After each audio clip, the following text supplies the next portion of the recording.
Welcome to On Our Watch, a podcast about coastal erosion and sustainability in Louisiana. My name is Marian Evans. I'm a filmmaker and a producer of the documentary On Our Watch, a feature-length film that examines Louisiana's coastal land loss crisis and the ways in which it affects our communities, industries, and culture. The film's director, Jonathan Evans, and I are proud to launch this podcast series that will continue to explore issues facing the Louisiana coast through conversations with local residents, community leaders, and experts. On this episode, we're speaking with Rudy Simoneaux. Rudy is the Chief of Engineering for the Coastal Protection and Restoration Authority of Louisiana. And now, our interview with Rudy Simoneaux. Well, thank you, Rudy, for joining us today. So I wanted to ask you how you originally got started in this field. It's an interesting question. I was a student at LSU in the early 2000s. I graduated from LSU in 2004.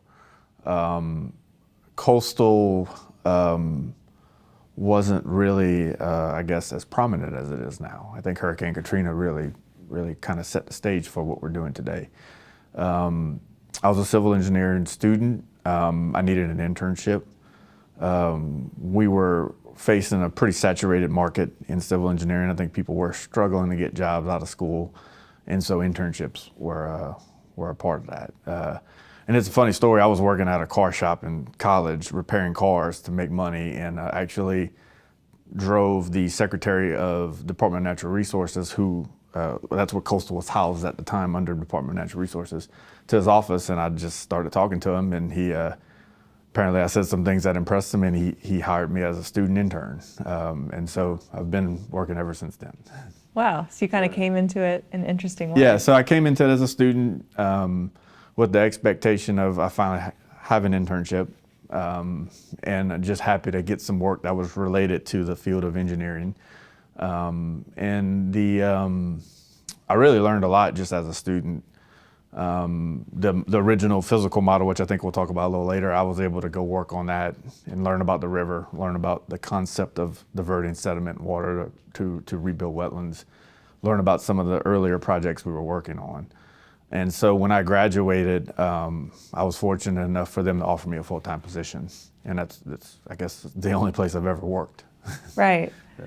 So for people who may not know, why are the wetlands important and why are they eroding? Well, that's two great questions. We'll start with the second part first. There's a lot of factors that go into why we're losing the wetlands we are. And I think it starts with, Southeast Louisiana particularly is on a sinking coast. The soil beneath where Southeast Louisiana is subsiding at an incredibly high rate. Arguably, it's really some of the newest land in the country, like the Mississippi River Delta, the Plaquemines Delta, the path of which all of Southeast Louisiana, the path the river has taken through South Louisiana is only less than 1,000 years old. Geologically speaking, that's young. So that soil is still consolidating, still squishing, if you will, for lack of a better term. Combine that with sea level rise, and we have relative sea level rise. So not only is the floor of our coast sinking, but the water's rising. So what we see is these wetlands really being flooded, being inundated. You see habitat change, perhaps wetlands that were of a fresher salinity, intermediate marsh, bracket marsh, are turning saltier. You see a lot of habitat change, and unfortunately you see what's once was healthy wetlands convert to open water. And so obviously, the numbers are pretty well known, over 2,000 square miles in the past 80 years or so. And looking at the rate at which perhaps sea levels are expected to rise, we could lose that or even twice that much in the next 50 years. So I think when you look at the causes, that's got to be number one. Of course, you start looking at altered hydrology, man-made canals that are in places that Mother Nature didn't intend them to be. So you now have waters coming into places where maybe it's causing higher salinities in areas and things like that. And then, of course, hurricanes. Hurricanes can cause a huge amount of immediate damage to a wetland system depending on where the hurricane hits. We saw that after Hurricane Ida, which was in 2021. Areas that were near Golden Meadow along Bayou Lafourche lost tens of thousands of acres of wetlands just from that one storm. So, those are the main culprits that we see, the main stressors, if you will, of why we're losing wetlands. But, if we were to never get a hurricane in Louisiana's coast again, the problem with relative sea level rise still exists. And so it comes back to the root cause. How did our coast grow in the first place? Is because we had a sediment source. We had a constant sediment source in the Mississippi River and, to the west, the Atchafalaya River. That no longer happens. We've levied off the river.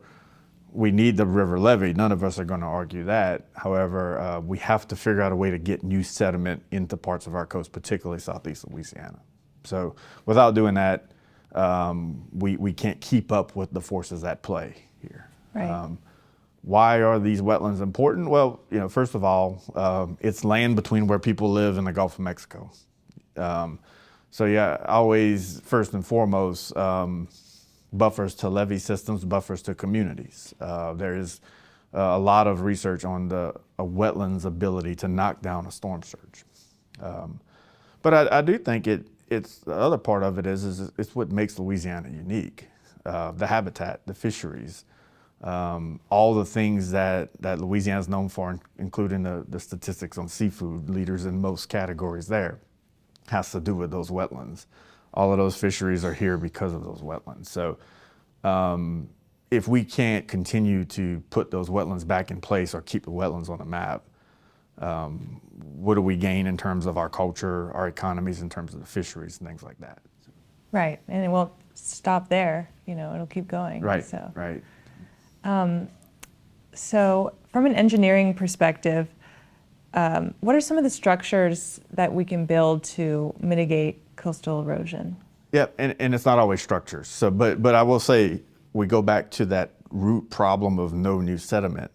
We're designing projects to try to let Mother Nature help us out a little bit.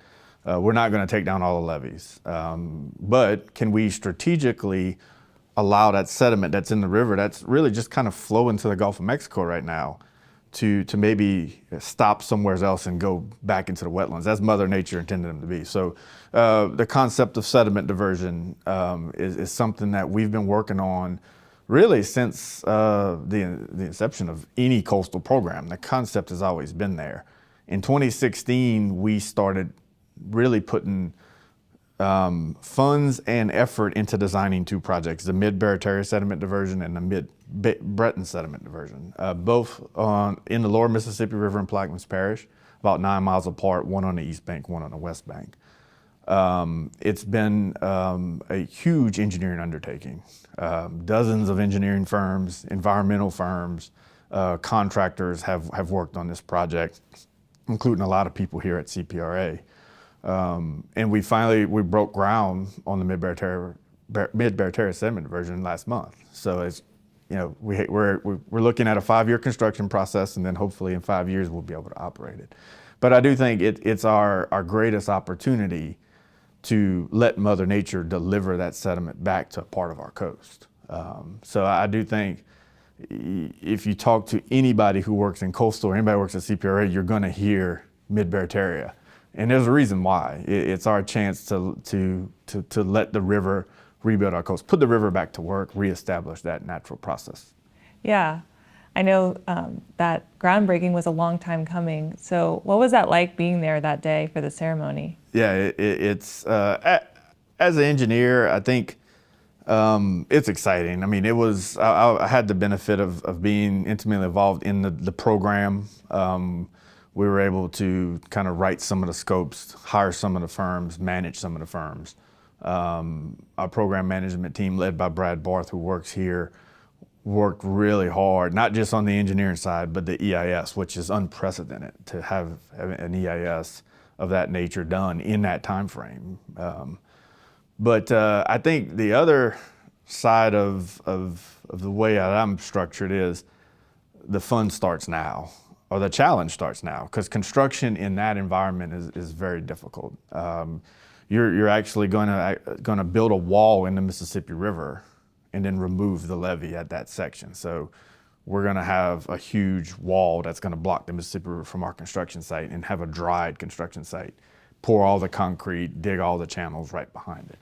A high river, a hurricane, all of those things could really disrupt construction processes. So there's a lot of risk. Any marine construction has a lot of risk, but a project like this, I think, all problems and challenges cause opportunities to solve problems and challenges. So I think we'll have a lot of opportunities in the next 5 years to solve these problems. But a part of me, I think it's bittersweet. I'm more interested in the ribbon cutting, which is when we will be completed with construction, be able to open the gates. But yeah, I do think it was a lot of people. It was good to see a lot of people at that event that had worked so long, so hard on this project, dating back to when it was just a concept. And to me, it was satisfying to see how proud, how relieved everybody was that we got to that point. That said, the fun part starts now, I think, in building it. And I think marine construction is always a little bit risky, but we'll get there. We have a good team in place. We have good plans in place, and I think hopefully within 5 years we'll be cutting a big ribbon across it, and then we could all rest easy for a little while. Right. It's an important step, but it's just the start of a journey. It is, absolutely. But the best part for me was seeing so many people who had such a role.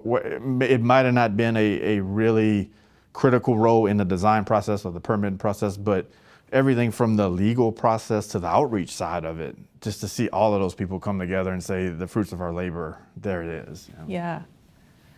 So I want to ask you a little bit about the LSU Center for River Studies and, what is it and kind of your role in its creation? Sure. So we talked about sediment diversion. So it's a topic that's been researched for several decades. In the early 2000s, when coastal was starting to come around, a lot of people had the vision that if we're going to be as successful as a state in delivering and restoring our coast, we have to look at the river. There's so much sediment going down that river that's just being wasted. How can we take advantage of that? And so the concept, although risky and really kind of makes people nervous, can the river naturally build land for us? That's the question that was asked. And so numeric computer models had been put to work, and the concept, I think a lot of people had some confidence in that. But a group of people at the Department of Natural Resources at the time got together and said, we need more confidence. We need a physical model. We need to look at a replica of the lower river and what opportunities, what locations, to what magnitude can we extract that sediment out of the river and restore our coast. And so we visited with some physical model experts in France, and they built us a small scale model of the lower Mississippi River. It was actually built in France, assembled in France, and the original testing was done in France. Then it was disassembled, shipped here, reassembled on LSU's campus. And we ran that model. I was actually a student who worked on it for about 5 to 6 years. And then the way it was built, the way it was designed, it reached the end of its useful life in 2009. It actually was the final, model or piece of the puzzle to determine the precise location of the Mid-Barataria diversion. So that model had reached the end of its useful life. A lot of leaking, a lot of rot, anything that happens in a hydraulic lab. But what we did is we had wrote a lot of notes on, although this model was great, it was very informative. If we could ever do it again, what would we do differently? What were the things that if our administration was able to give us some funding, what could we do? And so we started designing the model that's next door, that everybody has seen. And one of the things we looked at was scale. This model is a much bigger scale. In the domain, the older model started at Myrtle Grove and went to the river. We go all the way to Donaldsonville on the current model. And in the amount of diversions, we have 16 diversions routed into that model. I don't think the program will ever build 16 diversions. Our master plan doesn't even have that many diversions. However, we said, let's take an opportunity to see what the model gives us. So some of them may ever get tested, but we routed them into the model, they're all closed. And then you get into the finer details of how the models operated. The older model had a series of hydraulic pumps that pump water, and then a student would literally manually scoop the sediment into the water column, and there it is. And there was actually a set amount of sediment that should be scooped at the given point at a given point in the hydrograph. So if you were in January, you would start scooping a little bit more as you got into March, April, May, springtime flood.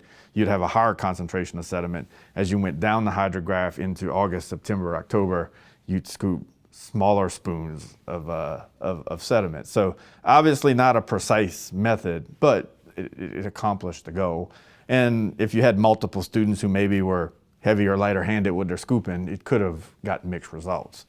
One of the things we did here is we automated the entire process. We have a water pump and a sediment pump that's programmed to actually give you a higher concentration of sediment based on a computer generated hydrograph. That was one of the big things, is that you did see distinct differences in maybe some of the amount of sediment being put in based on which student was operating the model. I actually still have the original cup and spoon from operating it. Yeah, that was one of the other things. The materials that the model is built of, the model we have today was meant to last for an extended period of time. Just for perspective, the older model only lasted 7 years. Next year we return 5 years on this model. In January we'll make 6 years. So we're already near where we were with the older model, and it hasn't leaked. Other than some algae and growth like that, it's been kept in pretty good shape. But we're able to look at the river from a higher level and help us plan projects. How much sediment can we get out the river? What if we had 4 diversions running at one time? Do those diversions start to impact one another? Do I have to stagger operations? Otherwise, I'm robbing Peter to pay Paul a little bit. Those are some of the experiments that we're running on that model. And I think intuitively we all know this. Diverting sediment through a sediment diversion actually reduces the amount of sediment the Corps dredges in Southwest Pass. As you know, if you being from New Orleans, the Corps does a lot of dredging in the lower river. Every spring, Southwest Pass silts up a lot. A lot of money is being spent on dredging. A lot of sediment is deposited. If we're taking that sediment out at mile 55, then that sediment doesn't need to be dredged anymore. It's going to the wetlands. It's not going to wherever the Corps puts it. So that's one of the things we're running too, because on that model we have to dredge. We have to maintain a navigation channel. So it's been a lot of fun designing it. Dr. Clint Wilson and his team of students do all the operations. We have staff here, Thomas McLean and Alex Holston, who are both former students as well, who manage it from our end. And no matter which students roll in, the problem with students or the issue with students is they're only here for a little while. So that institutional knowledge has to be kept somewhere. So that's where our guys come in, help train the students and get them up and running. So it's been great. I mean, it's a great research tool, but I can't think of a better way to get students excited about coastal than to go research and study at that facility. Right. We've had so many students come through there, get jobs. We've got students who've gotten jobs at some of the firms that are designing the sediment diversions that we're building. So it's rewarding from that point of getting a lot of people excited. Then there's the outreach side. There's a lot of exhibits, the projection system. That's really kind of going down into the public, even the younger students, and trying to inspire them to come get a career here in what we do. The work we're doing will not be completed in our generation. So it's good to see 4th and 5th graders already trying to figure out what they want to do for a living. And we like them to come here and ask questions and be interested in what we do. Yeah. Like, I haven't seen it in person yet myself, but from pictures it looks like it's very large and impressive to look at. Yes, absolutely. So it's roughly the size of 2 basketball courts. A foot is about a mile on that model for perspective. And it's white. The model itself is just a white surface, and the sediment is black. So there's a good contrast to see where the sediment's going. It's a movable bed physical model, so we're moving around water and sediment. The black particles that you'll see when you see the model represent river sand. And so we're trying to see how much sand can we deposit at Mid-Barataria, at Mid-Breton, at Mid-Barataria and Mid-Breton, and maybe 2 other lower diversions, right? So from a research standpoint, that presents a good kind of contrast. One of the things we realized when we built it was model is very big and it's just plain white. If you don't know Louisiana's coast very well, you don't know what the heck you're looking at. So that's where the projection system comes in, and we're able to overlay maps and other graphics to give people an idea what part of the coast they're looking at, et cetera. On a day-to-day basis, when the research is going and there are no visitors there, the projectors stay off. But to really kind of catch the eye of the visitors from the overhead balcony, they can kind of put the projections on and communicate different pieces of data. Very cool. So is there anything that you wish people knew more about from the engineering side of coastal restoration? Because I know that, there's lots of people in the coastal restoration space and people have different perspectives. Yeah.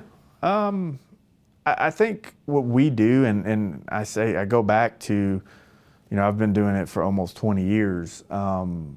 There's an opportunity to innovate on everything we do. There's an opportunity to come here and think outside the box and really present, y'all did it that way so many times, why don't you do it this way?